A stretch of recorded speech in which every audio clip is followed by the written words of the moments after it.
அவங்களையும் மதிக்கணும்னு இப்படி ஒரு பெருந்தன்மை உலகத்தில் எந்த முதலமைச்சருக்கு அது கிடைக்குமா?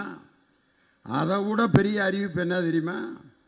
ஜெயலலிதா அம்மையாருடைய நினைவிடம் இருக்குல்ல, மெரினா பீச், அந்த நினைவிடத்துக்கு கான்ட்ராக்ட் கொடுத்துருக்காரு யார்? எடப்பாடி பழனிசாமி. கட்டி முடிச்சிட்டாங்க. 6 கோடி ரூபா பாக்கி. யாருக்கு? கான்ட்ராக்டுக்காரனுக்கு. ஆட்சி முடிஞ்சு போச்சு 2021.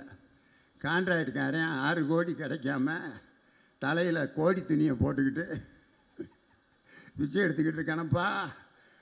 உங்கள் அம்மாவோட நினைவிடத்தை கட்டினதுக்கு எனக்கு இந்த நிலைமையா அப்படின்னு கண்ணீர் விட்டு கதறான். வந்து நம்ம பொதுப்பணித்துறை அமைச்சர் அண்ணன் ஏவா வேலுகிட்ட வந்து அழுகுறான். அவன் கொடுத்த ஃபைலை நம்ம முதலமைச்சர்கிட்ட கொண்டு போகிறாரு அண்ணன் ஏவா வேலு.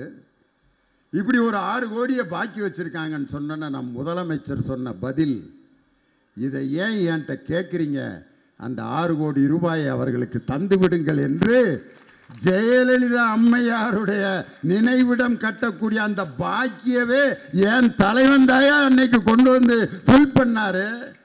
நன்றி கட்ட எடப்பாடி பழனிசாமி இன்னைக்கு பேசுகிறாரு. அதாவதுங்க, நாங்கள் எதற்காக டெல்லிக்கு போனோம்னா போய் காலில் விழுந்து எந்திரிச்சதான் வெட்ட வெளிச்சமாக ஆகிப்போச்சு. அப்புறம் இப்படி நாகப்பாம்பு மாதிரி சுற்றி சுற்றி என்ன பிரயோஜனம்?